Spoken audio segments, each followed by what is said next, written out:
everybody. This is the early bird part of the show, and we wanted to show you our new cameras in case they work. This is the long distance camera. This is the Star Trek Beam Me Aboard Scotty camera. This is the intimate camera.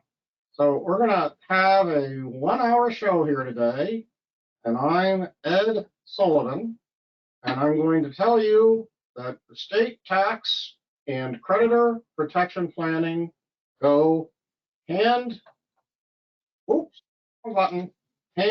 in hand. But I'm a puppet and I only have one hand. So this is what you get for being early to a webinar.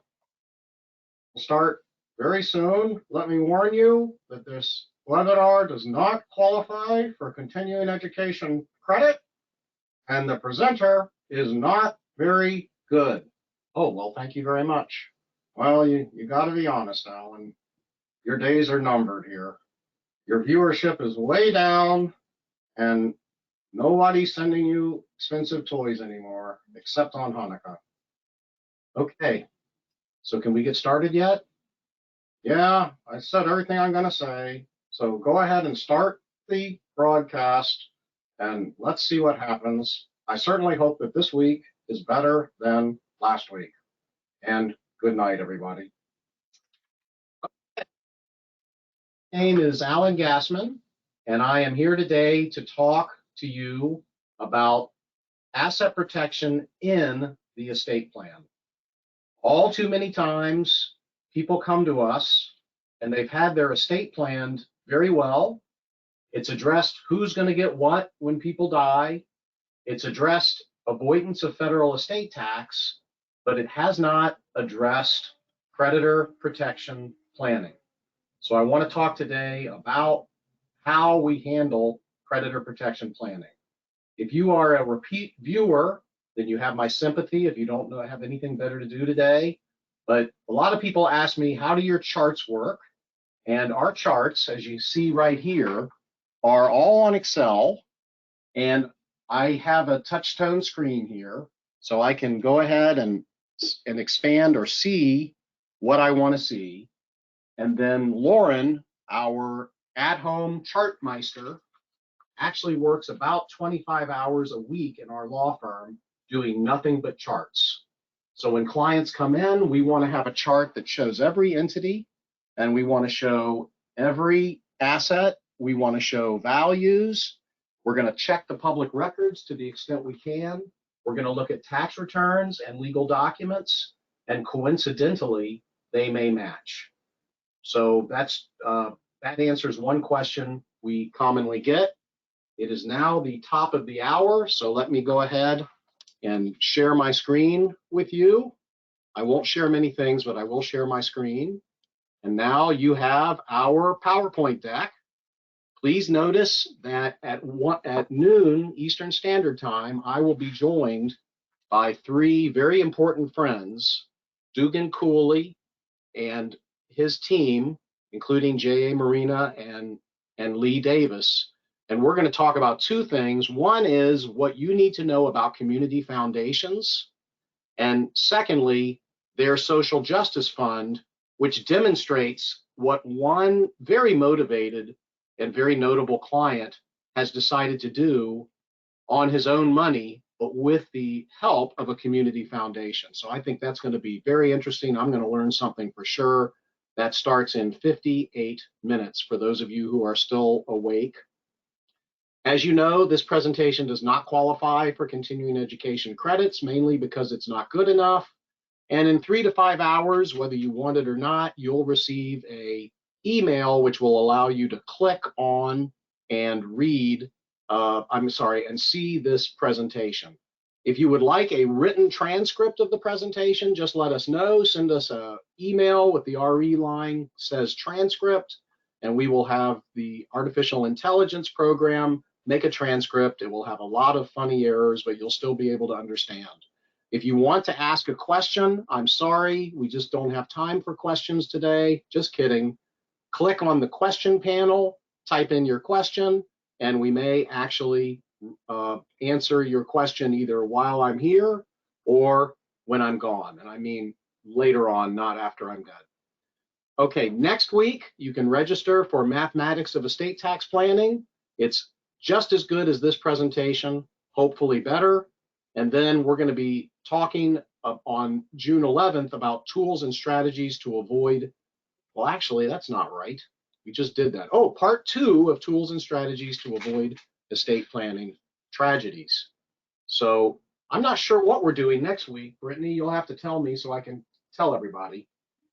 So also, please join us May 25th, 3 p.m. Eastern Standard Time. This will be very interesting. Estate planning for Korean American families with a very good lawyer. He is barred in both California and Texas, which means he can practice there. It doesn't mean that he's prohibited from going there. But Andy Cho is a great guy. He's very bright.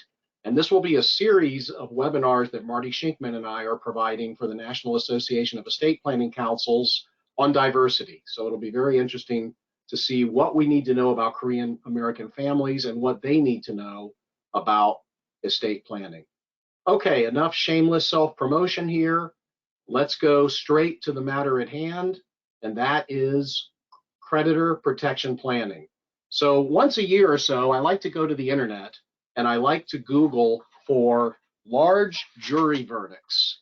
And how many clients, those of you who are planners, have said, I have nothing to worry about. I have a $2 million umbrella policy, or I even have a $5 million, or one of my clients has a $20 million umbrella policy. Well, this 73-year-old woman was remarkable. Unfortunately, she died, and she was worth $730 million. Now, West Texas is regularly known as the jurisdiction that has the most and the highest huge jury verdicts. So I wouldn't want to be driving in West Texas anytime soon. Here's another one, and I thought this was interesting. These teachers were poisoned by light bulbs. This school had fluorescent light fixtures, and the ballasts included polychlorinated chemicals. So, you know, you're a landlord and you provide lighting, or you are a business and people come in and they are independent contractors, not employees, and you're providing their lighting. Well, these teachers received $185 million, and that may not even be covered by your insurance policy. You should call your agent tomorrow and say, Monday, and say, am I covered in case somebody sues me because of the light bulbs I use? Okay, here's one. An 11-year-old girl. Now, mostly people say, well, if you lose a child, there's no lost earnings. And how can a family go to a jury and say, give us a ton of money because we lost our child? When I started practicing law, and even in the 90s, personal injury lawyers used to tell me a child, the life of a child was worth about $250,000 to $500,000. Well, that is apparently different. Now the life of a child is worth $38.8 million. So be nice to your children. And if you could sell them for that, you can get capital gains treatment. Here's a 13-year-old bicycler, $32 million. Here's a California Supreme Court decision which threw out 100 years of case law saying that a manufacturer is not responsible when they do certain things with other people's defective parts. But California said, oops, no more. And then here's an interesting one. What is the cost of a peanut butter pretzel? This peanut butter pretzel costs $29,500,000. So be careful who you would give a peanut butter pretzel to. And then we have some old ones here as well. So as you've heard me say many times, it was not raining when Noah built the ark. You need to have this in place before you drive on the roadways. And one of the first things we need to know and just keep in mind is what is protected from creditors. And it depends on state law in most situations. So you may live in Florida or Texas or Michigan or one of the other states that provides protection for homestead. California used to provide very little protection for homestead. Now between 400,000 to 600,000 is protected, but that's very little in California. But what you might do if you have a $2 million house in California, put $1.5 million mortgage on it, then your $500,000 of equity in the house is going to be protected. IRAs protected, at least in Florida and most states. Permanent life insurance protected, but not usually a very good investment, in my opinion. 401k plans, go ahead and maximize those. They're protected, along with defined benefit and cash contribution plans. And then if you're in Florida or Delaware or certain other states, assets held jointly by a married couple, properly titled from inception, qualify as tenancy by the entireties. And if somebody sues one spouse, they can't get at these assets. So that's one advantage to moving to Florida, so that I can be your estate planning lawyer. Of course, there's a lot of disadvantages too. Now, if you're not in Florida or Delaware or Wyoming, and you don't live in a tenancy by the entirety state, you may be able to set up a Wyoming, Delaware, Florida LLC and then still have the benefit of tenancy by the entireties. That's not absolutely clear, but hopefully it would work. And then the middle column, there's assets that are hard for a creditor to get hold of. And in particular, if I only own 40% of an LLC and somebody gets a judgment against me, what are they going to do with 40% of the LLC?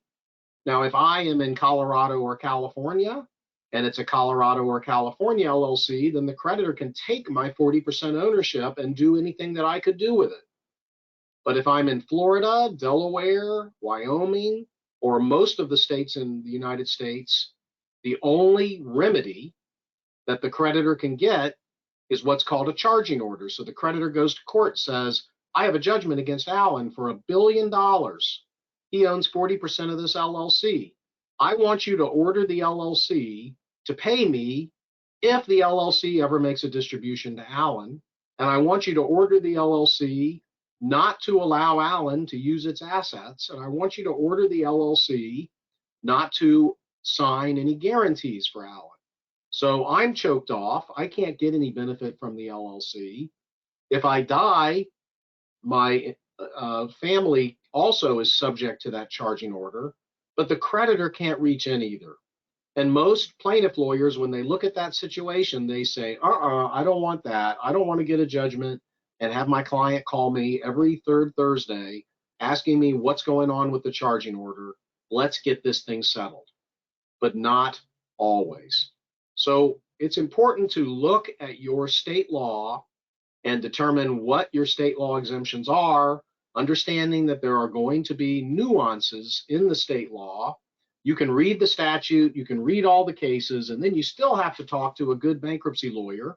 Those are the lawyers who have the best understanding of debtor-creditor law. I recommend a bankruptcy lawyer who does extensive Chapter 11 work. It is possible to be a bankruptcy lawyer and not know a lot about these laws if you just do simple Chapter 7 discharge of debt bankruptcies. But if you do complicated Chapter 11 bankruptcies, then you get called to the carpet on a lot of these issues. So we always want to be very careful when we design a plan. And those of you who are lawyers and financial advisors out there designing a plan, if it's a touchy situation, then call in the bankruptcy lawyer before the plan is decided. Let the bankruptcy lawyer chime in and explain to the client what the bankruptcy litigation would be like. And then if something bad happens after you've set up your plan, you've got a bankruptcy lawyer who's going to be in a better psychological mode to defend it. Otherwise, as you guys know, or you ladies know, whenever you go to another lawyer, the other lawyer says, why did you do it this way? I would have done it that way. And then you don't feel so good and your client doesn't feel so confident. So if you're going to be doing this type of work and you're not extremely familiar with it, get some help. And the best way to get the help is right in the middle of the client conference. Call that other expert in, pay them by the hour, or send them lots of strawberries, oranges, or whatever it takes, and get them to explain to the client, hey, there's many ways to do this. Here's the pros, here's the cons. I'll be there to defend this structure if you ever need help. Some of these liabilities are very treacherous, And many of the exemption laws that I described don't apply to the government. If it's the Federal Trade Commission, the SEC, or restitution, or Medicare penalties, then these things that I'm talking about don't help much. Child support and alimony, you can't bankrupt those out, and the family judge can put you in jail if you don't pay them. So you have to be careful. Certain things cannot be bankrupted out. So again, we have to understand this area and make sure it applies. We see a lot of LLC planning errors. So when your CPA or accountant says, I'll form your LLC, no problem, there is a problem. Your accountant does not have a license to practice law and does not know how to draft an appropriate LLC agreement. And I know that for a fact because I've read your accountant's LLC operating agreements, and they are terrible. So a good accountant will say, no, you need to use a lawyer. A mediocre accountant will say, do it yourself. I don't want to touch it because I don't want to be responsible. A terrible accountant will say, no problem, I can do it. So, you know, even when we read LLC operating agreements that come from good lawyers, we see situations where tenancy by the entireties can't work because the operating agreement has something in it inconsistent with tenancy by the entireties. We see S corporations with operating errors that would take the S election away if the IRS were to read the operating agreement. So we have all sorts of issues there. So when you set up the estate plan, just as I showed you this chart on my screen, which I can bring over there. Well, I'll do that in a minute when it's working better. There it is. So when you set this up for the client, you want to make sure that they understand what they have and where every asset is. Now, for a typical client situation, they may choose to have everything in tenants by the entireties as TBE, in which event you would have to check and make sure. I don't know offhand whether West Virginia has TBE. I don't think it does. So, and then do you check every bank account? Do you check the account agreement? Keeping in mind that if the account agreement is signed up as right of survivorship and you wanted tenancy by the entireties, you may lose that half of that account in the event of a lawsuit. And then the revocable trust. We all like to use revocable trust. Well, they don't protect from creditors whatsoever. So, you know, we want to be careful in that regard. So back to the slide, I've shown this before, so I think I'll skip through it. But does the married couple want to use an LLC or FLP with multiple member ownership to get charging order protection? Do they want to use tenancy by the entireties if they can? And do they want to use irrevocable trusts, which work very, very well? So I take $1 million, I give it to my wife, Marcia, at the same time that we sign an agreement. And the agreement says that she'll be the trustee. She can get what she needs for health, education, maintenance, and support, which we call the HIMSS standard. She can distribute it for our children. She can give it to charity, not for me. And now my creditors can't touch it because it's not for me. Her creditors can't touch it because I funded it, and she's limited to receiving what she needs for health, education, maintenance, and support. Our children's creditors can't touch it because they were not the grantors of it, and they can't force a distribution. Now, that will also be out of my estate for estate tax purposes and out of Marcia's estate for estate tax purposes. And after Marcia's death, if it's held for the health, education, maintenance of our children, their creditors can't touch it, and it will be out of their estates for estate tax purposes. But here's a question for all you Florida experts. What if the trust is a Florida trust, Marcia's the sole trustee, and it says that on Marcia's death, and only after Marcia's death, I can be a beneficiary? Will that be creditor proof? Will that be subject to estate tax in my estate? And the answer, and I'm sure you all know the answer, is if it's signed and funded after June 30, 2022, then the new law that Governor DeSantis signed on Wednesday says that I can do the SLAT that way, and I will not be considered to be a contributor to the SLAT. So therefore, it will still be creditor protected. So it's not as important then that I have the floating spouse clause. The floating spouse clause is the clause that says that if Marcia dies, my next spouse could become a beneficiary, so I could indirectly benefit.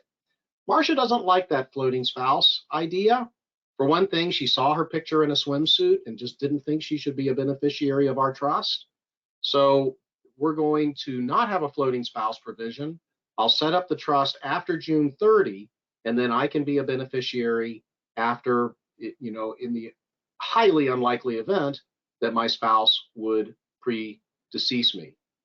So then, because I'm a control freak, Marcia could own an LLC in the name of the trust, and then I could manage the LLC, and that's perfectly fine as long as I don't use it for my own benefit and I act in a rational manner.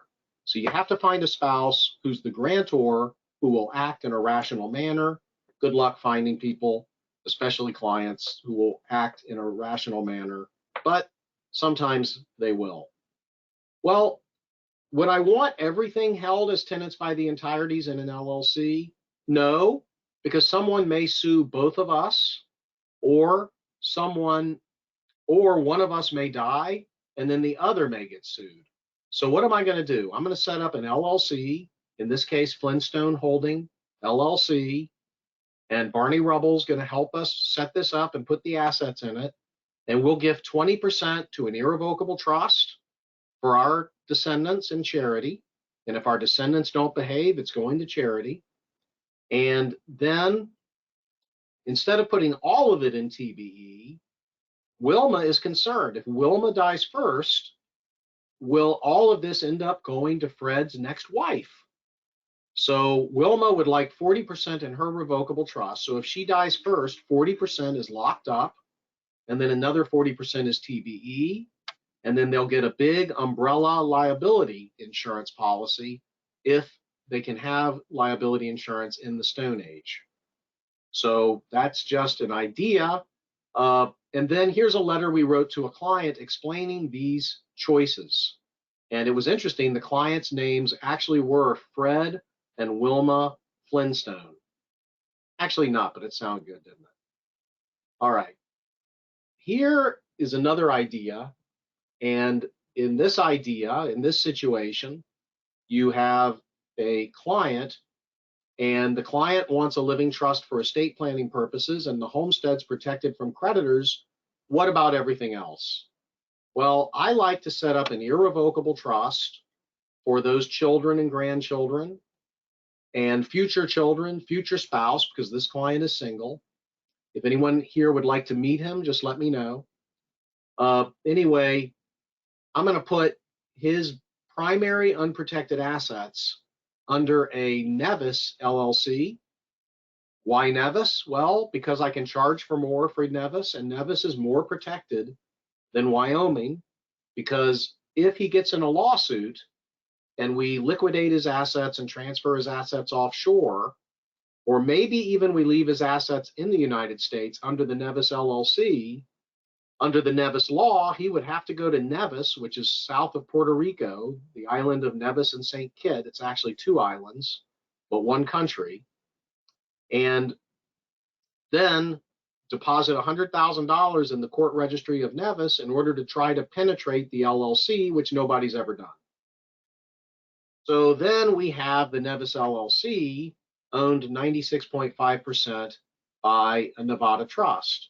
So the client owns 0.5% voting, and the irrevocable trust owns 0.5% voting, 2.5% non-voting, and the Nevada trust owns 96.5% non-voting. You have to have a trustee in Nevada.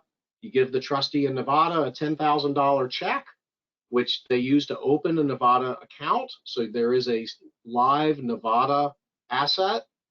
So now a Florida lawsuit occurs. The client lives in Florida.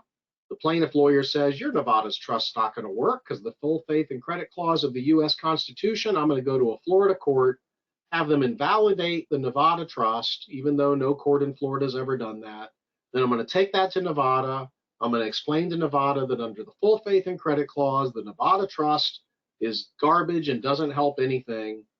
And that's never been done, by the way. And then I'm going to go to Nevis and get a charging order against the LLC. And then if and when your client ever takes money out of the LLC, I'm going to get paid.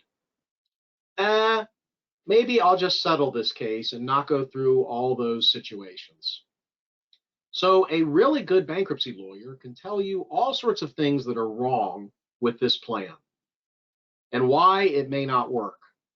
But then you say to the bankruptcy lawyer, if you were representing the creditor, how comfortable would you be to tell the creditor that you could get into these assets? And the bankruptcy lawyer would say, well, give me $50 to $75 to $100,000 and I probably can, which is why no one ever has. There have been bankruptcy court cases where these Nevada type trusts have been invaded.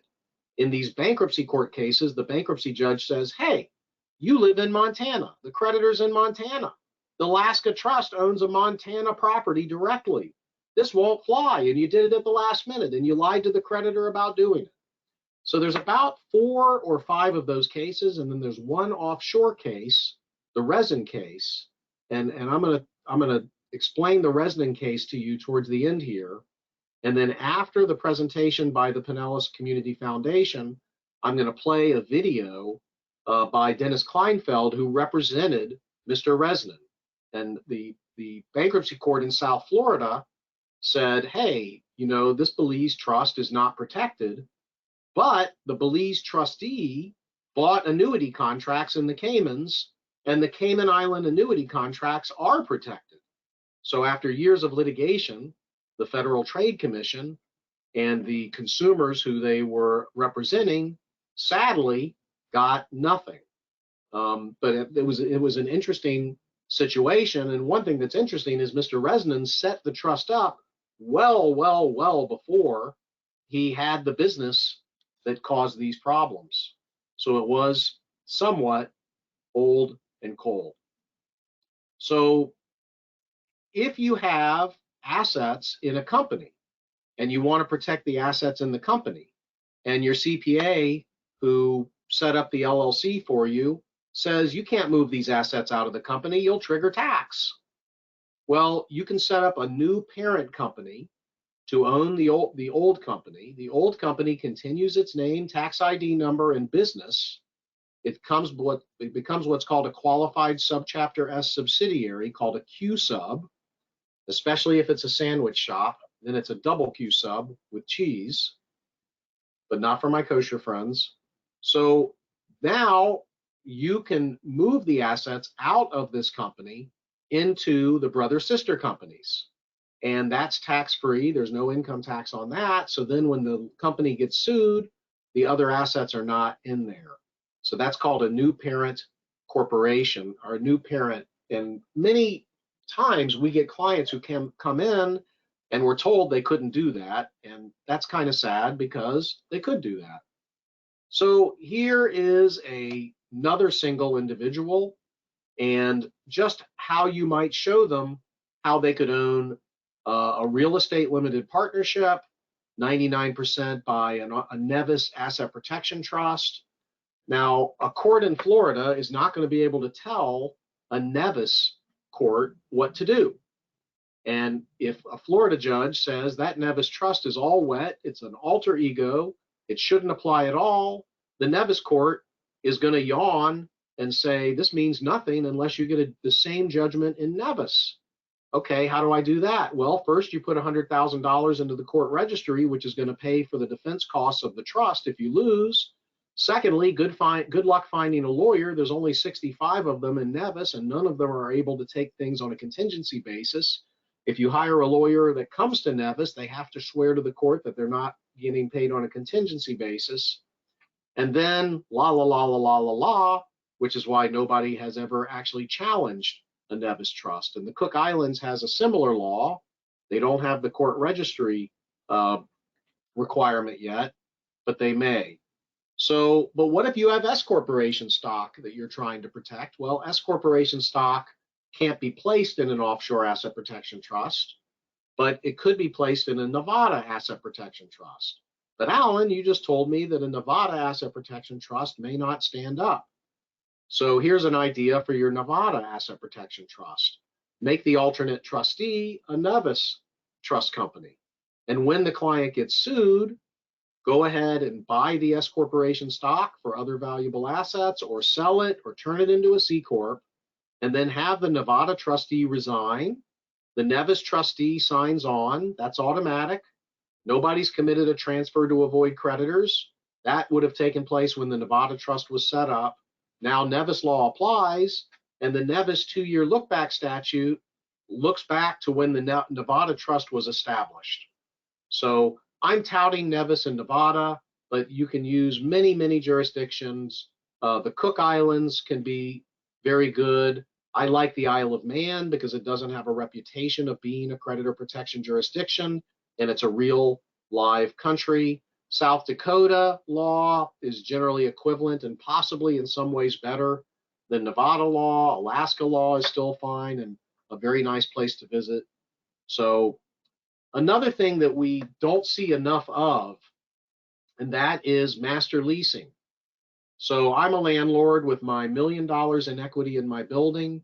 I rent the building out to a bar, and this happened to a client of mine, and the client had his office at the bar. So somebody got shot in the parking lot, and they deposed the client, and they said, "Did you hear that someone got shot in the parking lot?" "Yeah, I did."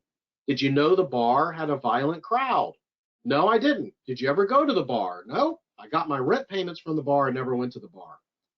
Is this you on the surveillance camera picking up beer cans and bottles from the parking lot on Sunday morning, the week before the shooting? Yes, it is. Didn't you know that there must have been unruly people in there who might shoot someone if they were to litter? Well, no, I didn't.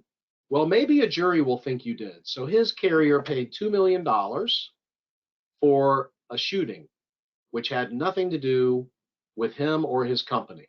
Now, if instead of having a direct lease between his $2 million equity company and the bar, if he had subleased that strip center and its improvements to his dear nephew, and if his dear nephew paid him $9,000 a month in rent and collected $11,000 a month from the tenants, and his dear nephew handled picking up beer cans, management, and maintenance, then the lawsuit would have been against his dear nephew and his dear nephew's company and not him. So make sure that your leases put all obligations and all rights as to use, maintenance, and physical presence on the tenant. But in addition, go ahead and set up an intermediary entity. So that is what Section 51 is all about. So I have, as always, many other slides, more slides than you could care to look at. There's so many different combinations that you can use, but here is a common one, and that is your client wants to avoid federal estate tax, but they would also like to have some creditor protection. So this client, he was very innocent and simple, kind of a Mickey Mouse type of guy. Actually, he was just about an astrophysicist, and by the time we were done, he explained a lot of this to me. And he wanted a living trust to avoid probate, and he wanted a LLC to own a high-risk, closely held stock because there were capital calls. So we were able to put that stock into an LLC, and the LLC agreed, and the capital calls would only apply to the LLC, not to him personally. And then he put his safe investments in a separate LLC, and then he wanted to avoid federal estate tax on future growth. So what we did was we set up a complete gift trust in Nevada, and he's not a beneficiary of that trust. unless his net worth comes down below $3 million and the trust protectors add him. And he made a seed capital gift of $200,000 to that trust. He didn't want the trust company in Nevada to hold his $200,000. So we set up an LLC owned 100% by his Nevada trust. And he's the manager of the LLC, but he's got a fiduciary duty to keep it in there. He can't take it out except for the other beneficiaries of the trust. And then he paid himself a $600,000 promissory note. So this was part gift and part note back. But then he said, hey, I don't want to have a creditor come in and get my promissory note. What can I do? I'm single. I can't put it in tenancy by the entireties. So we set up what's called an incomplete gift trust. So this is a Nevada trust. You put it in there. It's a complete gift under Florida law and Nevada law, but he can get it back. The trustee has the ability to distribute assets back to him, but it should be creditor protected under Nevada law, and it owns part of his wealth. So different clients are going to have different percentages in different entities, and they may want to use Nevada, they may want to use South Dakota, they may want to use Alaska. He also set up a life insurance trust, and he made a very large contribution to a very low cost life insurance trust, and he'll never have to pay income tax on the growth within that trust, and he can borrow from the trust tax-free. And when he dies, the assets can pass tax-free to his descendants, no capital gains tax on sale. But he wanted the cash value to be accessible. So we set up what's called a split dollar agreement, but that's owed back to the incomplete gift trust. So he's fairly bulletproof. Now, if he gets a situation where somebody's going to sue him, he may ask that Nevada trust to resign, and then he may be even more bulletproof. By the time he comes up to trial, his cash might be in a Zurich account owned by a Nevis trust based on this structure that was started well before he ever had a problem or expected that it would be probable that he would have a problem. So here you see how we've been able to get him a significant discount if he dies. Even the 20% of this LLC that he's retained is going to be discounted in value because he doesn't have control necessarily if we give half a voting percentage to the Nevada trustee. In his case, he wanted a full step up in income tax basis on death, so we did give him the voting control. So, and then we had a little step-by-step explanation here on page 57. I want to mention page 60. We don't see this often enough. When the client dies, they want to leave everything to the children, or the children are coming and doing the planning. I had a conference yesterday with a lawyer. She's reaching retirement age, and she's got a $3 or $4 million net worth. And she said, do I need to do any estate tax planning? And I said, no. And then she said, well, what about my mother? And I said, okay, what about your mother? Well, my father just died, and my mother probably should get a revocable trust to avoid probate. And then I can get it directly when she dies, right? And I said, yes, but how much is your mother worth? Well, my mother's worth $8 million. Okay, so when your mother dies and leaves you $8 million, then add that to your $3 million, you'll be at $11 million. You're getting pretty close to 12. When your mother dies, we don't want it to go directly to you. We want it to go to a trust for your benefit, where you can get what you need for health, education, maintenance, and support. We call that an inheritance trust. You could Google Forbes Gassman Inheritance Trust and read an article about it. And that's what she's going to do. So we're going to set up a revocable trust for her mother, but it's not going to go directly to the client when she dies. It's going to go to the client as trustee of a HIMS trust, as I mentioned.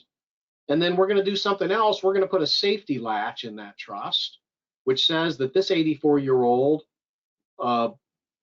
mother cannot change her trust unless she has written permission from any two of her daughter, her niece, her family doctor, or any two neurologists or psychiatrists. So we can make sure that if somebody moves in with this lady, becomes the lady's nurse, becomes the lady's husband for that matter, that they won't be able to change the trust around. So now, with 22 minutes left, I just want to share some other slides that we've produced recently. December 22nd, Brandon and I spoke on the Biden third step and what to do with a large promissory note. And if you'd like to get the full PowerPoint deck on this, just let us know. Send us an email that says third step, and we'll know what you mean. And the Biden two-step was where you put assets in a trust and you take a note back, because the note can bear interest at the applicable federal rate, which is right now only 2.25% for a long-term note. So the assets you gave the trust grow fast in value, and you use discounts putting them in, and the note is not growing fast. So that's a great estate tax planning maneuver. But what are you going to do with the note, this large note that's owed to the client? And one thing is, you may want to do nothing, but then the note is subject to creditor claims. So what you might want to do is, if you think you're out of harm's way on the asset protection side, go ahead and get the note paid back in cash, and maybe buy a variable annuity that is going to be creditor proof, or maybe put it in a family LLC, or maybe put it offshore, or you may want to just transfer the note to an asset protection trust. So you would form a Nevada trust or a South Dakota trust or a Nevis trust, and simply assign the promissory note to the trustee of that trust, and then the interest payments would go to that trust. Now, I almost never simply form an offshore or domestic asset protection trust. I almost always do what I showed you. I will form an LLC.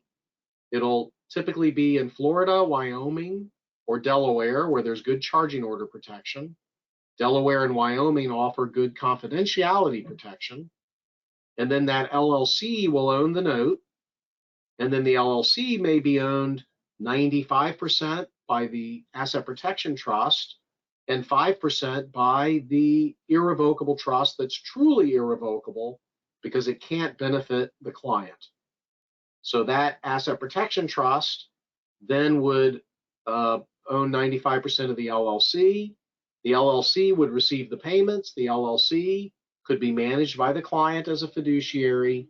And then if somebody sues the client and it's a nasty lawsuit, the trustee of the asset protection trust may say, hey, why don't you make a distribution to me, and I will open an account in Zurich, or I will open an account in Liechtenstein or in the Caymans, and maybe I won't even tell you where that account is. And I'll resign as trustee and let that alternate trustee offshore be the trustee, and let the plaintiff lawyers see if they can get hold of that. So that would be one thing to do. And the other reason to transfer that note to the LLC is that if I make that 5% trust the controlling member of the LLC, then on my death, the value of that LLC in my estate can be discounted under the present law.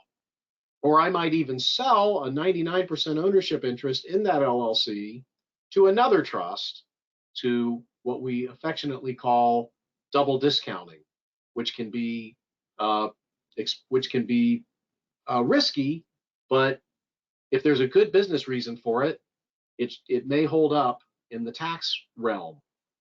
Okay, just to mention, on page 77, I'm not sure whether Governor DeSantis signed the new rule against perpetuities bill, which would take the Florida rule against perpetuities to 1,000 years, which would put it in tie for second place with South Dakota and I think one other jurisdiction. Delaware's in first place. They have infinite. And why Florida didn't go to 1,001 years, I don't know. But I don't know whether the governor signed that. If you know, let me know. But we couldn't find it on the legislation website. So a lot of you are in Florida or other states that do not have asset protection jurisdiction laws. So there are reasons to use a state like South Dakota or Nevada when you set these types of trusts up. But I think the real divider, and in my opinion, the only real divider for most clients is, can I be added back as a beneficiary without a problem? So now, as I told you, in Florida, after June 30, a trust signed and funded after June 30, I can set it up. I can be a beneficiary after my wife's death. But if we get divorced, I can't be a beneficiary. So because that may be a concern, and I'm certainly, it would not be my concern, but many people don't always get along with their spouses, unlike me, who always gets along with my spouse, wink, wink. You probably would want to use Nevada or South Dakota if you want to get back into the trust and have it divide up into equal shares. You will not be able to do that to Florida, and you will not be able to move a Florida trust. If the Florida trust has the ability to move to Nevada, and then you would be added, that won't work either, or either, depending upon how you pronounce that word. So page 79, just to remind you, there is a complete gift trust, which is where I put the assets in, they are protected from my creditors, and I file a gift tax return with the Internal Revenue Service. Or there is an incomplete gift trust, where I put the assets in the trust, I can't necessarily get it back, but I don't want to file a gift tax return. I don't want to use part of my exemption. So instead, I retain the right to veto distributions and the right to direct where the assets go on my death. And that makes it an incomplete gift trust. Let me mention, in your estate planning, the reciprocal trust doctrine. So I set up a trust for Marcia and our descendants, and Marcia sets up a trust for me and our descendants. But the trusts are somewhat different. The trust I set up for Marcia pays her all income. She can withdraw up to 5% a year. The trust Marcia sets up for me, I really can't touch it unless my net worth goes way down, and I can't touch it for the first 10 years. Marcia can redirect how the assets go to the children. I can't. And under the U.S. Supreme Court of U.S. v. Grace, us will not be uncrossed, and they'll both be estate tax proof. But I think that the U.S. Supreme Court got it wrong, and now we know they can change their mind. So be careful with that. Our law firm does not do reciprocal irrevocable trusts like that. My concern is that under the creditor law, a creditor could reach in, and therefore under Internal Revenue Code section 2036A1, I could go throw a big party, have a lot of fun, not pay the bills. The bills end up getting paid by the trust that Marcia set up for me because it's a reciprocal trust. And then the IRS says, aha, because you have the ability to throw a party and get your bills paid by that trust, we're going to consider it subject to federal estate tax. So that's why we may do a Florida slat, and then we may do a Nevada trust with provision for the children, where the other spouse may be added to the Nevada trust, but only if their net worth goes down, which is unexpected, and trust protectors add them. Then we think that that is fairly safe. But the safest thing is just a slat for one spouse and children only for the other spouse. Most clients who hire us to do this have plenty of assets, in our opinion, and shouldn't need to raid these trusts or use them as a family bank, but they could. So I am going to read Private Letter Ruling 2009-44002 in conjunction with this new Florida statute.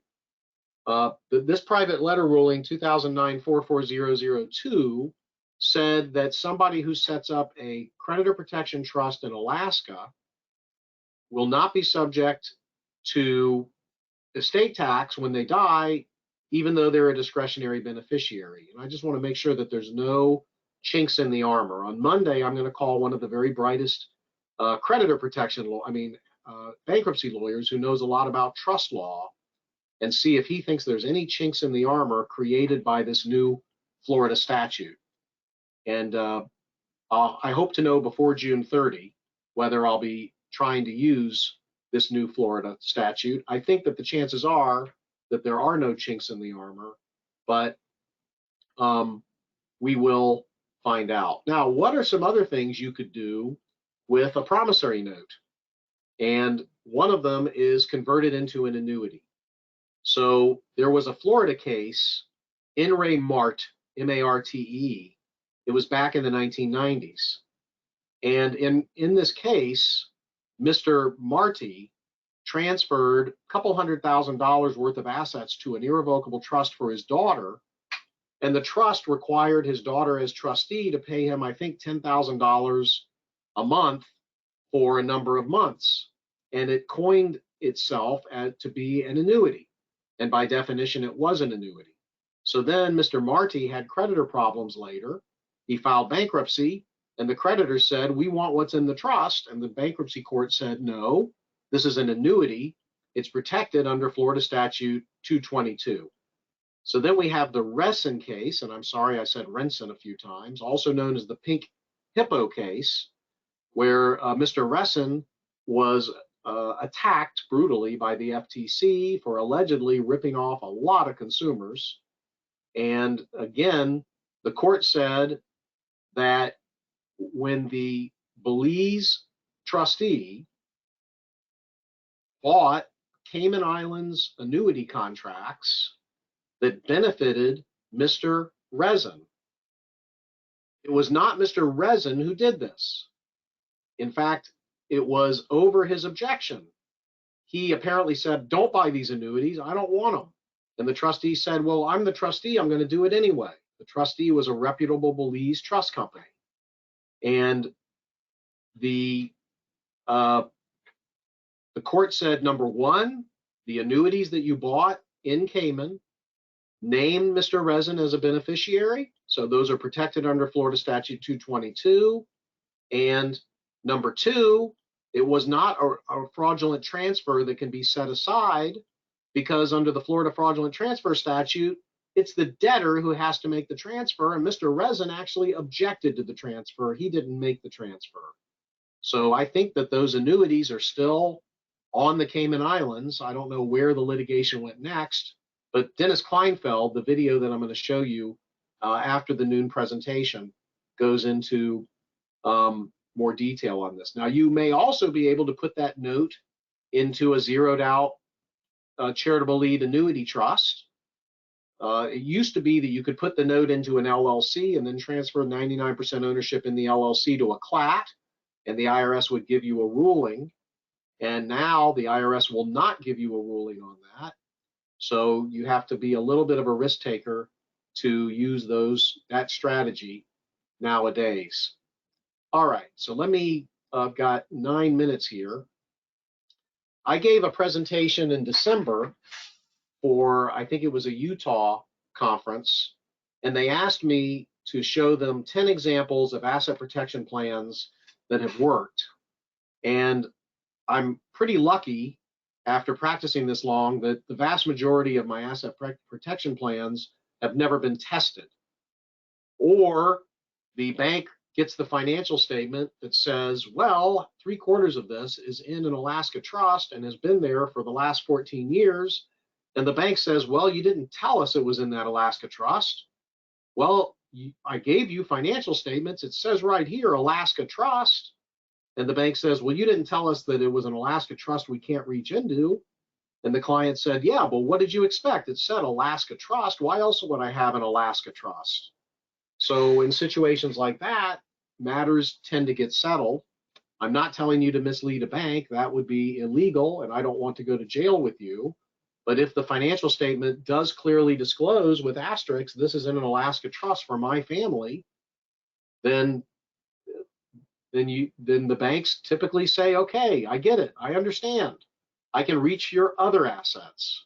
So anyone who doesn't have your golden goose in a protected situation, well disclosed to your creditors who need disclosure, may be a little bit foolish, because we learned a lot in 2007, 2008, and 2009, when a lot of people who are on this webinar, I helped salvage what we could salvage, and those of you who did the planning before then, as you know, ended up with a lot more after you almost lost everything.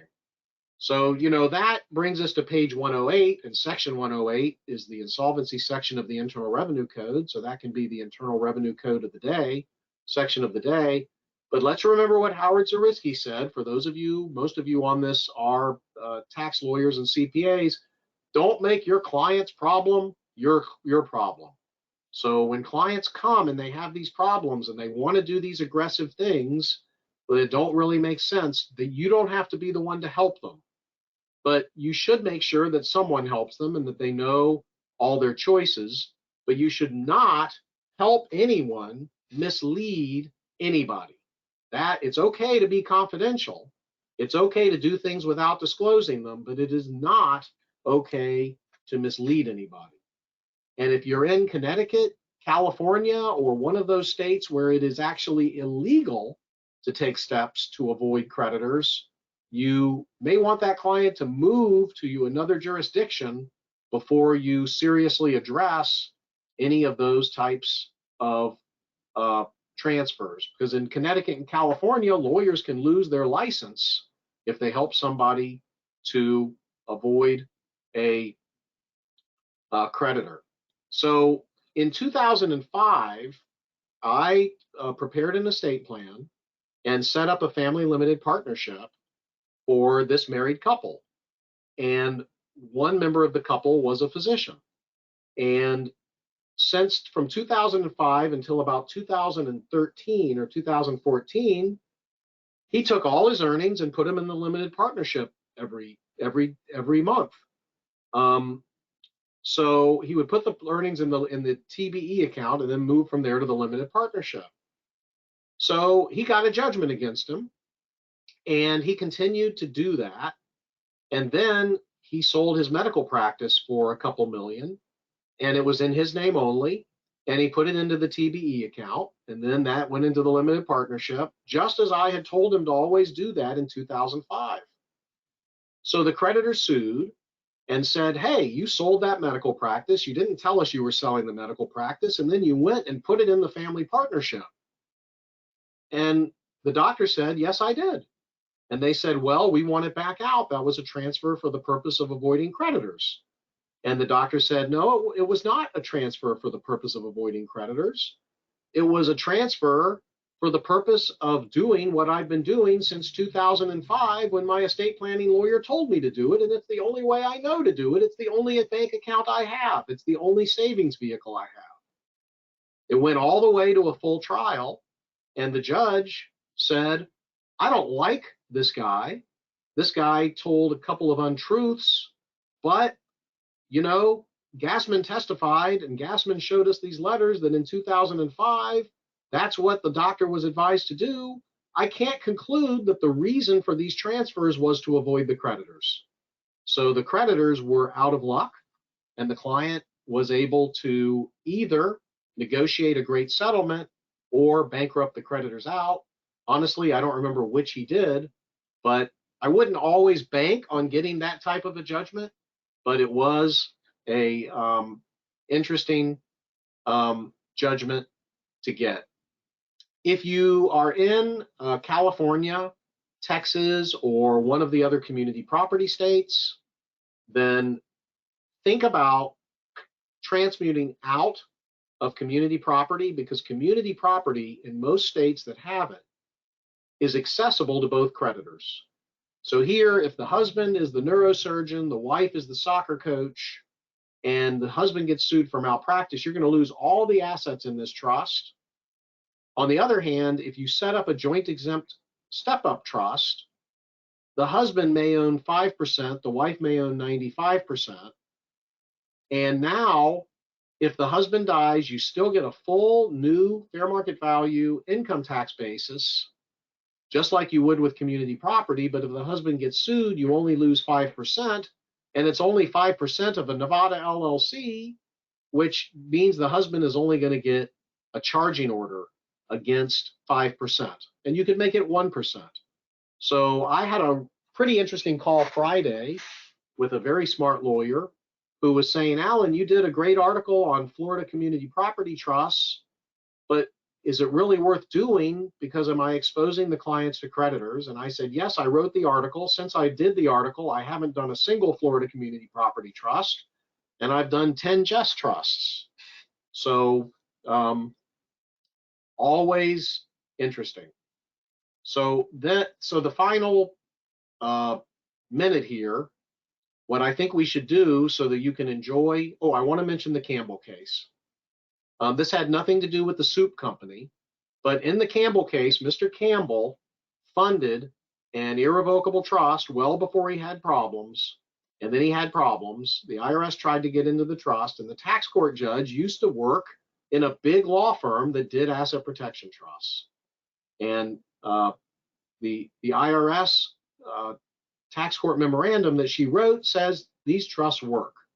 So Leslie Scher, who's a friend of mine and a very good international trust lawyer in Miami, gave me some comments on this case. And after we play the Dennis Kleinfeld video, we'll also we'll share the Leslie Scher video. So that's what Dennis looks like, but notwithstanding that, you'll still want to hear him. And go ahead now and take a 1-minute break, which is 0.2 of a billable hour for many of you, and we will bring on our guest speakers. Made it. We're here. Hi. How are you? Wonderful. Great. Doing great. Thank you for having us. Oh, so glad to do it. So glad to do it. We'll give our illustrious audience just a little while here in case they want to take a break. And everybody wake up. Wake up. We're ready now for part 2. And for part 2 here, we have my 3 good friends from the Pinellas Community Foundation. And I've been practicing law 38 years, and I waited way too long to meet the Pinellas County Community Foundation. I was in the middle of trying to do a couple things. One of the things I was trying to do was to help a brass band get organized, a marching band or a very jazzy band get organized in St. Petersburg during COVID, because this is something that some very worthy young people could do outside and safe during COVID. And I was doing this through the Sarah Gassman Foundation, which is not a public charity, and I had the opportunity for a matching grant from Salesforce if it was a public charity. So I went and met my friends at Pinellas Community Foundation because they were strongly recommended, and they said, sure, we'll be glad to help you with this. And they had some great ideas for what we could do to reach out to the community, and they introduced me to more worthy or very worthy musicians and music teachers who needed a couple of dollars to do some pretty amazing things for actually very little money. So I'm just going to let you guys introduce yourselves. And are you able to share your screen? Do you want to share your screen? Yes, and we'll go ahead and start the presentation, Alan, and just want to begin with a thank you for inviting us to be with you today and share a little bit more about the Social Justice Fund at PCF. So I'm going to turn on the presentation, and I'm going to hand it over to Jake, who's going to go ahead and let's see.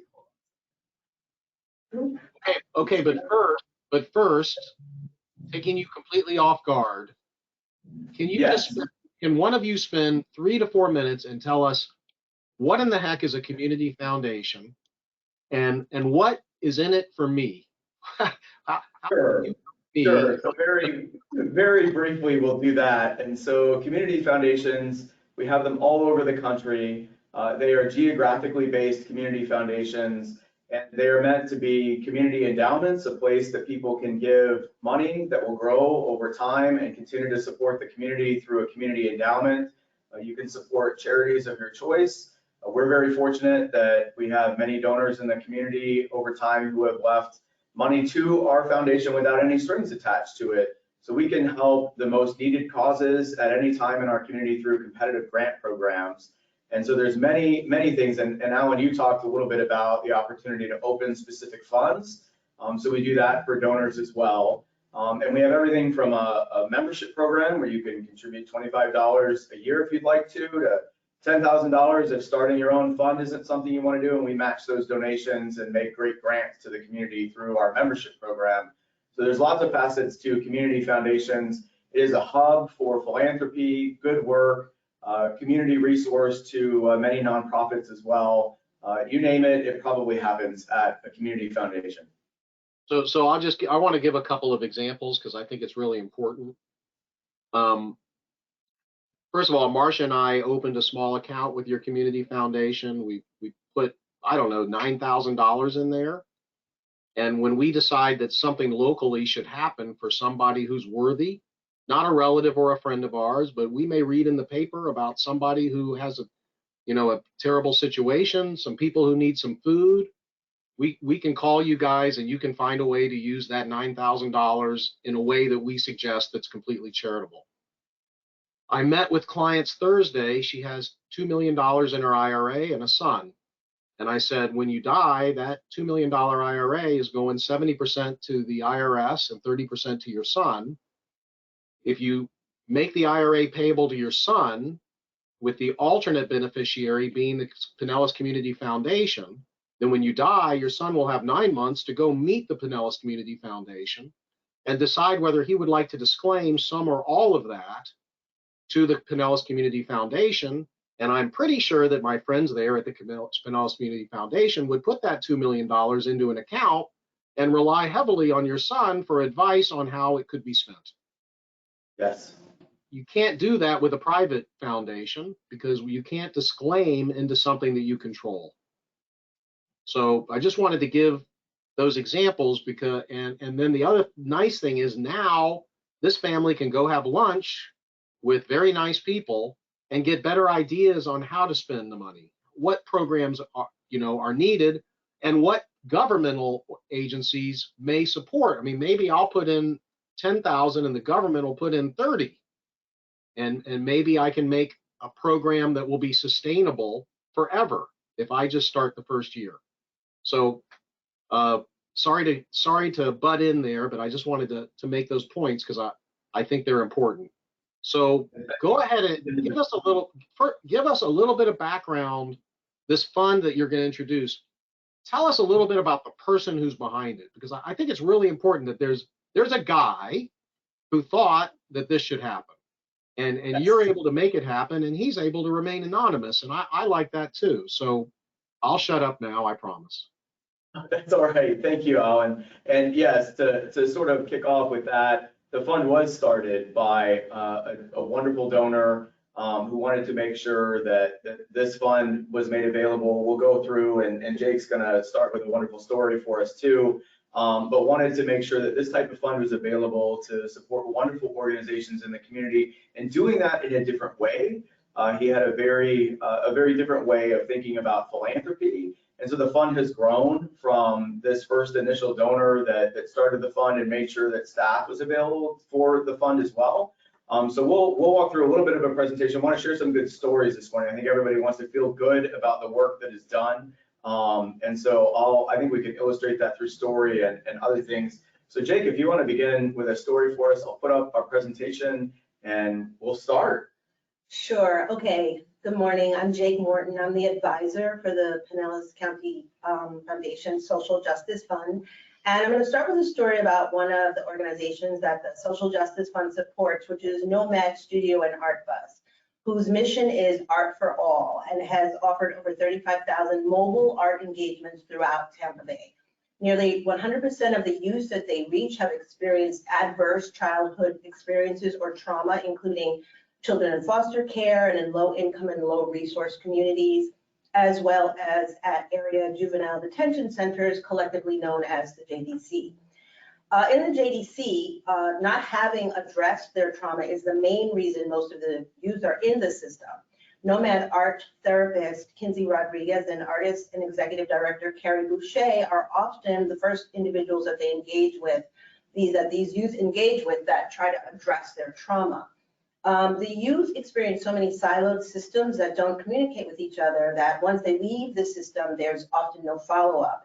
but the Nomad team makes deep and ongoing connections and relationships with participating youth that extend after their actual JDC experience. For instance, like Tyler, we're going to name him, who turned to Carrie and Kinsey after leaving the JDC, wanting to work on his dream of being a music producer. But with no resources and limited family engagement, Carrie and Kinsey turned to their community and were able to gift Tyler with microphones, a computer for editing, and also eventually a vehicle for transportation. So this is an example of the kind of organizations and relationships that the Social Justice Fund supports and fosters. So the Social Justice Fund, through the Social Justice Fund here at Pinellas Community Foundation, we're showing donors, philanthropists, and others how we can support fairness, equity, and equal access to opportunity and well-being. We're helping our donors and philanthropists learn to maximize their power through trust-based philanthropy, which we're going to talk about, how we activate that. And we're also helping making the experience of philanthropy as more successful, rewarding, and effective. So a little bit about us. Founded in 1969, Pinellas Community Foundation is a charitable organization, a public charity that offers support, resources, and information to address the needs of people and nonprofit organizations throughout our community. In our history, we've distributed over $90 million in grants to 400 different charities. We know the missions, the programs, and the impact of our partners. We're governed by community leaders, and they all have expertise in charitable giving, nonprofit management, and investment. Our donations are prudently invested and they grow over time. Our staff is active and trusted throughout the community. And we use the insights that we learn from organizations and the community to help create personalized giving plans for our donors. The Social Justice Fund here at PCF believes that the charitable world needs to make room for small, emerging, and grassroots organizations that are deeply embedded and committed to the community. And I think one of the neat things, if you look through the slides as we go through, these are all pictures from organizations that have been supported through our PCF Social Justice Fund, and talk a little bit about their impact too. And we'll have more stories from Jake toward the end of our discussion today. We believe that relationships are key to the impact of the organizations we work with in the Social Justice Fund. And we've all heard donors say, and we have said it ourselves, you know, let's wait and see what this organization can do. Well, they're tiny, their financials aren't too strong. I haven't heard about them before, or I just heard about them, or they haven't been around very long. But through trust-based philanthropy and the work we do here with the Social Justice Fund, fear and hesitancy are replaced by open communication and work to create deeper understanding, leading to stronger relationships and greater impact, both with the foundation and the organizations that we work with and that we fund through the Social Justice Fund.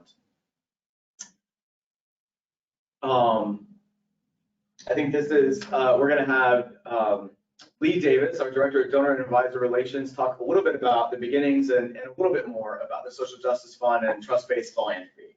Thank you so much, Duggan. 4 years ago, a very generous and anonymous donor entrusted PCF as the philanthropic partner of a fund, initially named and inspired by the concept of venture capital investment. The thought here was to direct the concept towards smaller grassroots 501c3s in Pinellas County, investing in their mission without fear of risk, i.e. trust-based philanthropy. This idea is growing throughout foundations around the world, and it's supported by the Trust-Based Philanthropy Project, which is a peer-to-peer learning and advocacy initiative to make trust-based practices the norm in philanthropy. We're happy to say that over 35 nonprofits, all with annual budgets of $250,000 or less, and many of them at or less than $100,000, they've been granted with capacity building support services, training, and over $500,000 in financial awards. The work of the fund and the dedication of Jake as the fund advisor has expanded the awareness of the fund with donors. So now we have more than one, and we're looking for others to join. And we're getting word across with our financial advisors and our peers in the industry. Through a natural progression and an acknowledgement of the work with the organizations supported by the fund, stakeholders have chosen to rename the Venture Philanthropy Fund as the Social Justice Fund, or SJF. So what trust-based philanthropy looks like for SJF starts with knowing the communities across Pinellas County and listening to their challenges and spending time with the organizations. So we're working with them hand in hand. PCF Social Justice Fund supports nonprofits by providing unrestricted funding that nonprofits can allocate towards programs as they see fit, as opposed to grants that are restricted for specific things. It gives our partners flexibility. By forming relationships with organizations, by doing advanced research on the organizations and seeing the way that they work within the community and being available for questions in an informal way. And this saves nonprofits time and staff resources.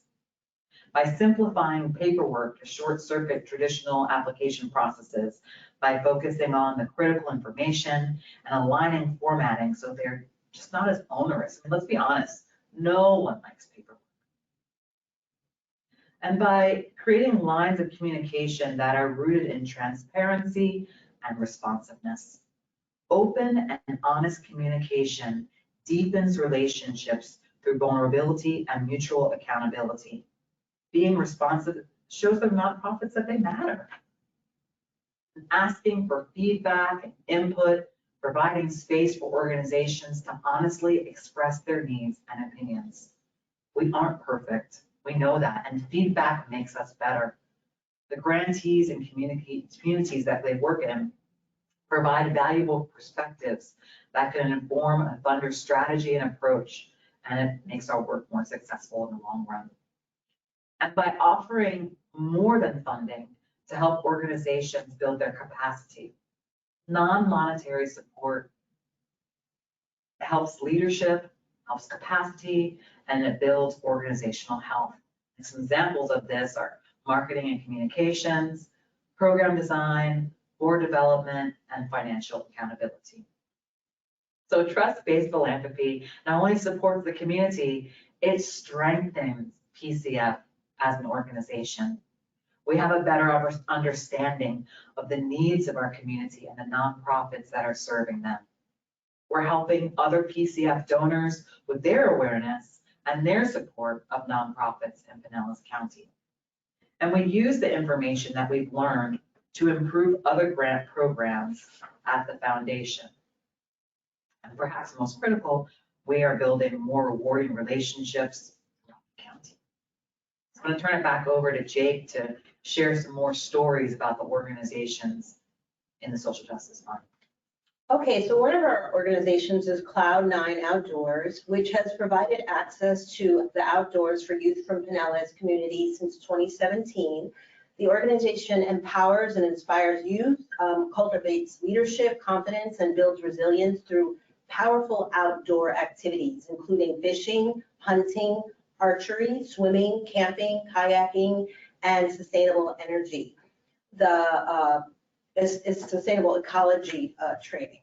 The PCF Social Justice Fund provided support for 3 fishing workshops where nearly 100 youth and parents experienced fishing trips and learned about the ecosystem and all aspects of fishing. Another one of our organizations, as we mentioned before, is Nomad Studio, Nomad Art Bus, which has facilitated over 35,000 direct interactions since 2013 through weekly pop-up art camps in low-resource neighborhoods, monthly art programs for children in foster care, engagement with students in local after-school programs, and adult programs for people in congregate living facilities, halfway houses, homeless shelters, and domestic violence shelters.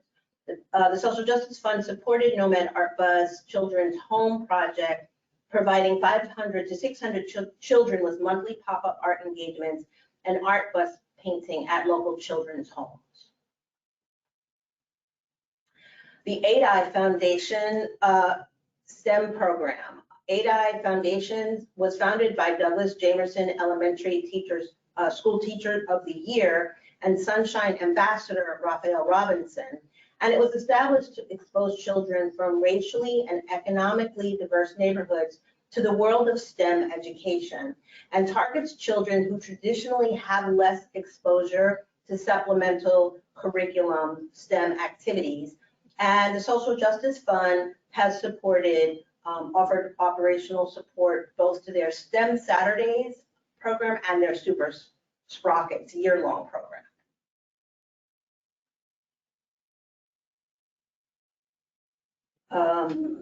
Sheehan School of Survival.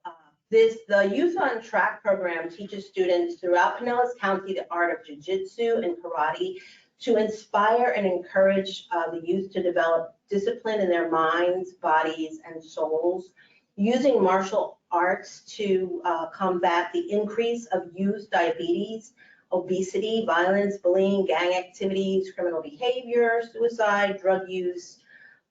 Sheehan SOS provides services to organizations, schools, and libraries. Sheehan SOS also sponsors annually the Clearwater Open Karate Championship geared towards youth and adults in Pinellas and surrounding counties. And in its 5 years, over 1,250 youth and adults have taken part in this event. Youth and adults as far away as New York have come to this event. And it was recently recognized by Representative Hakeem Jeffries and Representative Charlie Crist for its exemplary efforts. And the PCF Social Justice Fund has provided support for operations, programming, and also vehicle maintenance. The Willa Carson Center for Health and Wellness, and since 2005, the Willa Carson Health and Wellness Center has provided over 50,000 medical visits to uninsured and underserved residents in Pinellas County. It offers free to the public monthly education classes and seminars and has a community outreach program. And PCF's Social Justice Fund supported a season of community lunch and learn programs targeted at residents in the North Greenwood community in Clearwater, providing seniors with tools to better manage chronic health conditions and emotional well-being. So those are just a few of our organizations. So we are always looking for support, for friends, for people who would like to join in the effort and make great stories like the one that Jake talked about and Tyler at the beginning, the life-changing opportunities that are available through the organizations that we've been able to work with. There are many ways to connect with us and with the Social Justice Fund. We have a specific page on our website that is dedicated to the fund and stories of success and how the fund is making a difference in the community. Lee Davis is our Director of Donor and Advisor Relations and is open to talk about how donors might want to get involved and make a difference through this particular fund. You can join our mailing list at pinellascf.org, our website. We have multiple ways to follow us on social media. Our handle in most places is PinellasCF, so you can stay up to date with the stories and everything that is going on with the foundation. So many, many ways to connect with us. And so I will leave it there. And Alan, want to thank you so much for the opportunity to share stories like this morning. I think we need more uplifting things happening in our lives, great news happening for all of us. So I think this is a wonderful way to share all of that that's going on and the great things that are happening in our community. That's great. I mean, hats off to you guys, because I know you live this and you do so much for so many people. It's such a great opportunity that you have to do this kind of work. And I know you're undercompensated too. I know people in your industry are undercompensated. So half off for that. And you've stayed so still to the presentation. We're stuck. For some reason your camera's stuck.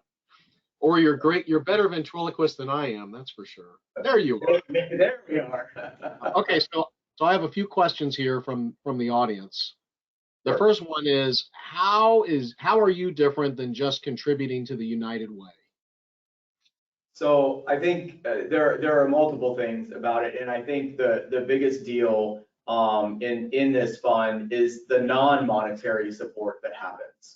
Organizations, we've been able to, with the help of Jake, help them build their capacity. They have a person to work with them directly, who they can reach out to and ask questions. It's difficult to run and keep afloat nonprofit organizations while you're trying to do great things in the community. And so to have a regular resource to reach out to like Jake, who then is connected to many other resources and many other connections in the community, we can help organizations build their capacity, stabilized, find additional resources. So there is more to do than just the contribution and the financial support that we provide. But then beyond that, we regularly use the experiences that we find and the stories that come from organizations to improve the rest of the work of the foundation. And I think that it creates a wonderful feedback loop in what we're able to do to strengthen the way that we provide funding in many ways in the community through what we learn through the Social Justice Fund, which is very closely embedded with nonprofit organizations. So somebody who would want to donate to the Social Justice Fund would get a donation deduction for income tax purposes, just as if they gave to the United Way or the American Cancer Association or any other public charity. Yes. Even though they could then sit down with you and say, hey, it's the kids from this school over here that I'd like to get a push towards those karate things. That's a school where my children went to. I know the teachers there. I'd like those teachers to recommend some kids to take some great karate courses.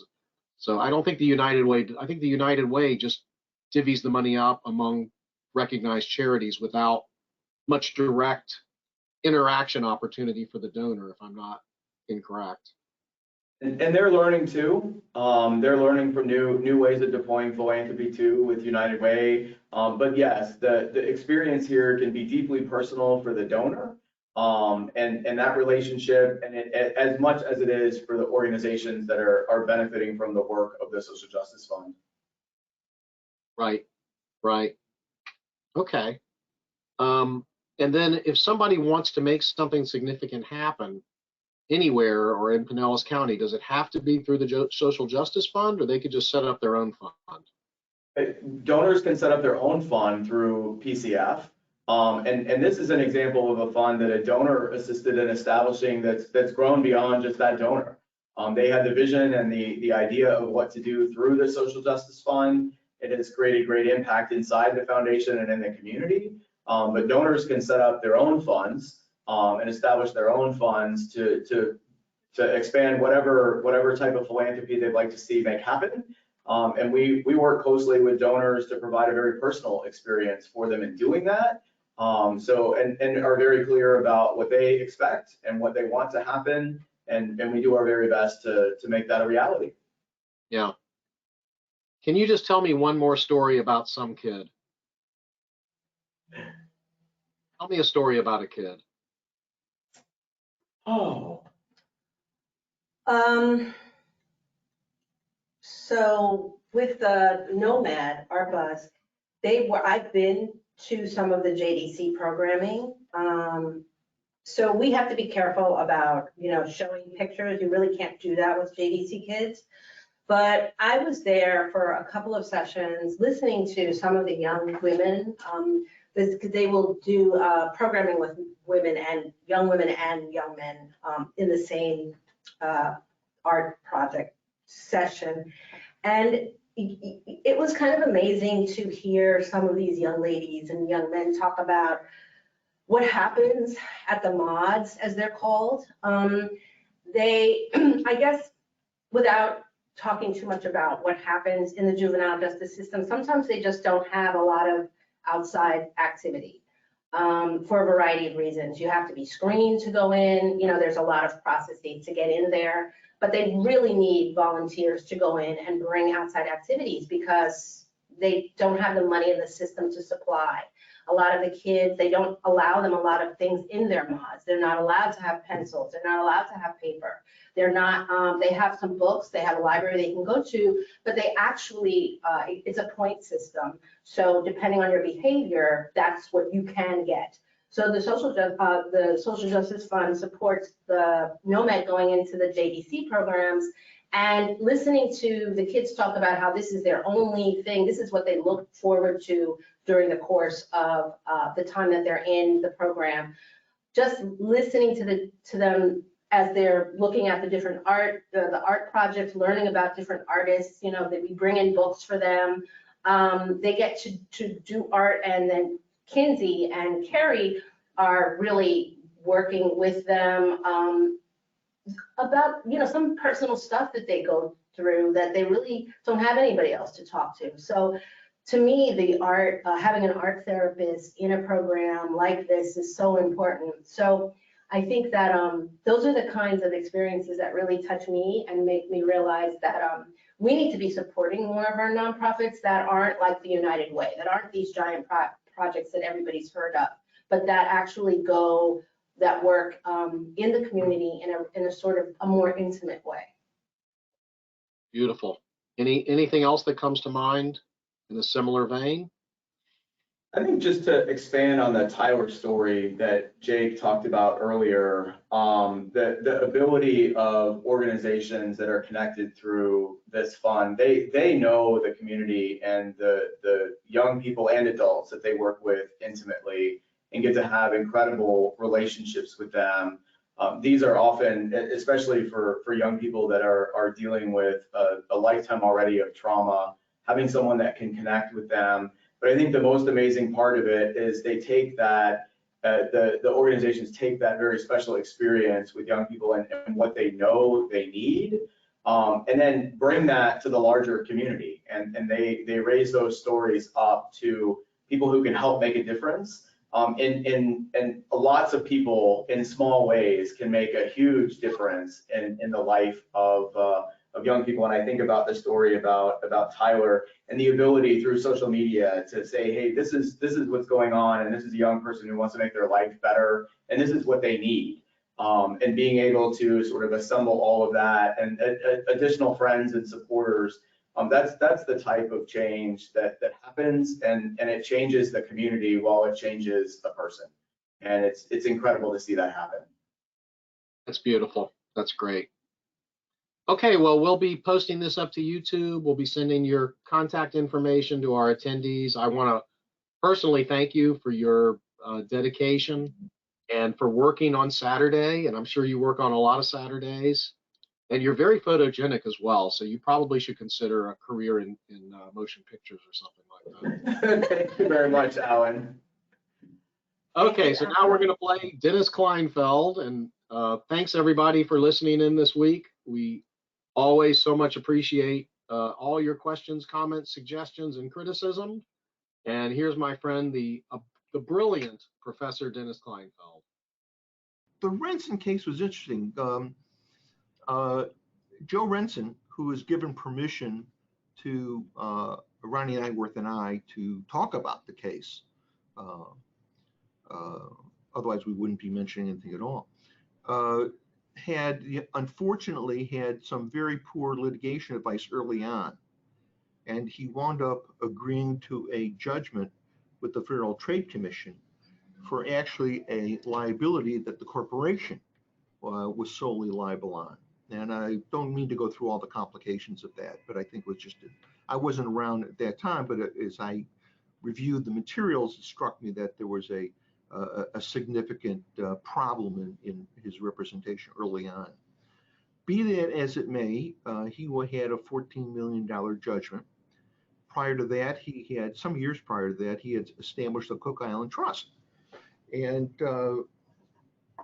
not particularly that well drafted, but it was okay. And at that time, then he was caught up in the fact that he had a $14 million judgment, and he was getting caught up with the FACTA compliance movement offshore, and was told he had to move the account. At which time he went back to his original counsel, who he lost faith with, got referred to several others, and wound up in my office. And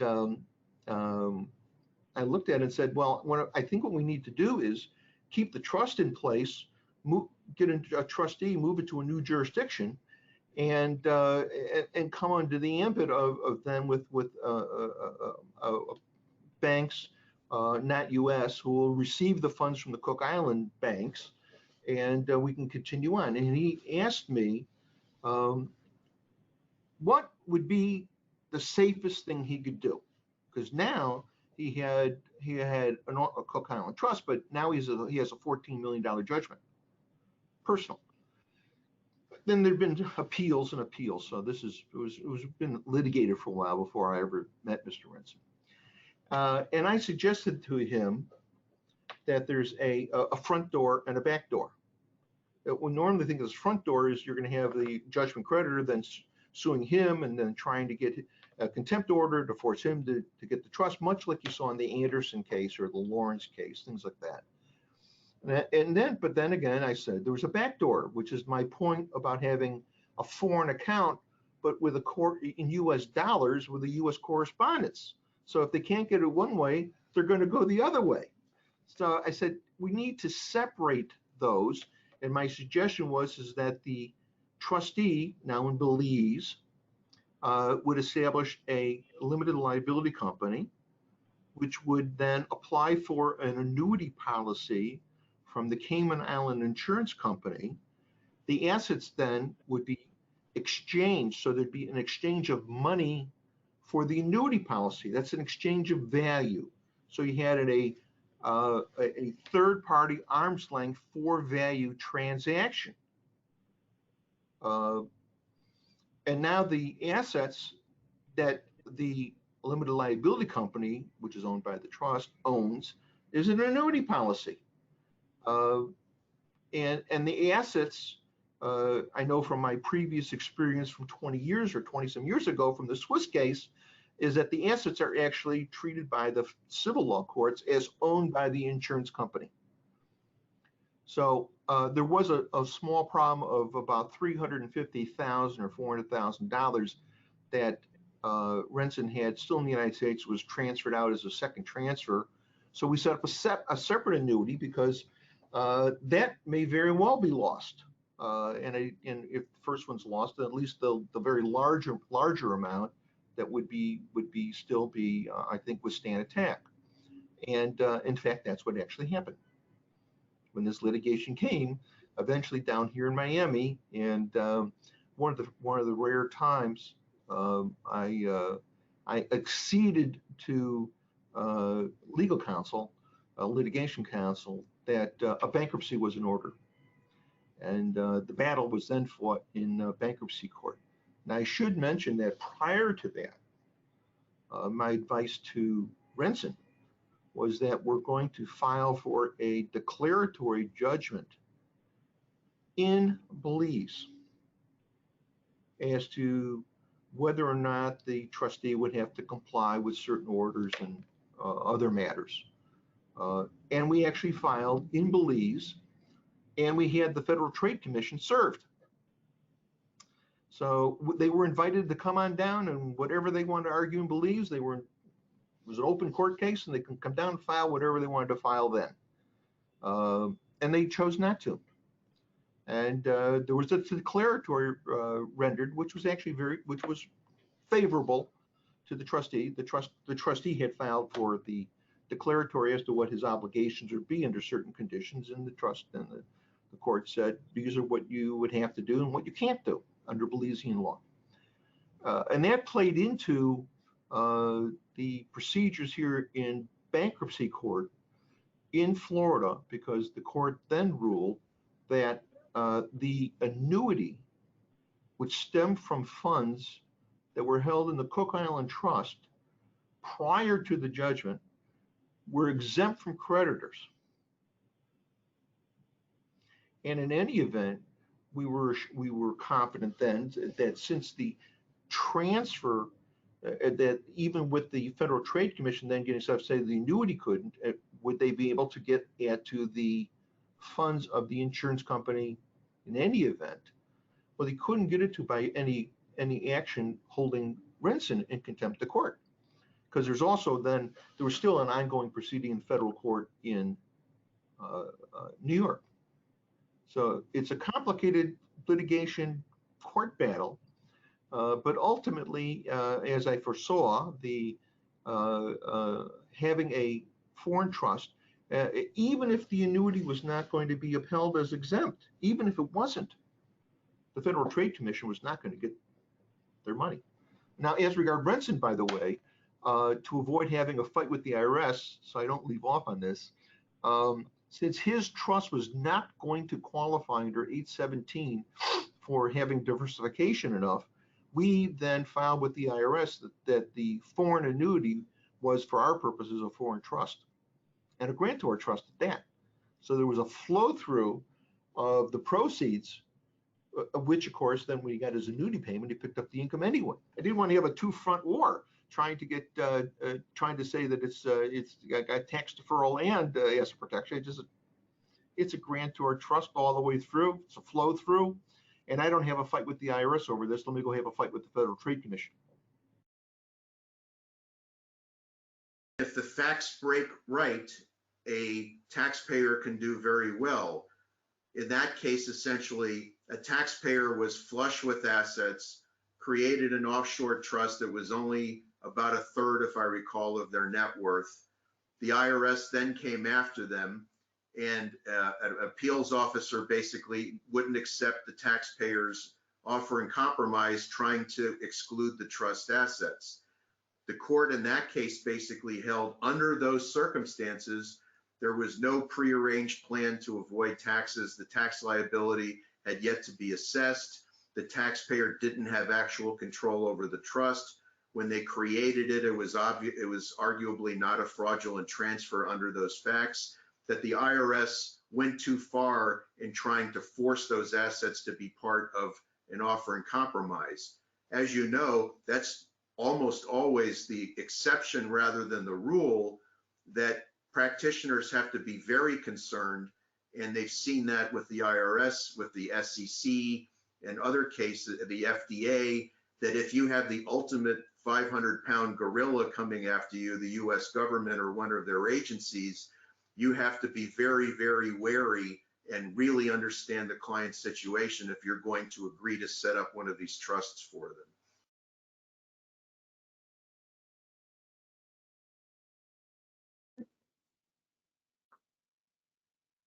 Okay. All right. I guess we're done now. Get that out of my mouth. All right. Well, we appreciate you joining us. And thank you very much for your questions, comments, and suggestions. You can send any suggestions to agassman@gassmanpa.com. And shut up now. Let's get out of here. It's time to go have lunch. And I hope you have a great lunch and a great rest of your day. And over to my left is not a trash can. Thank you.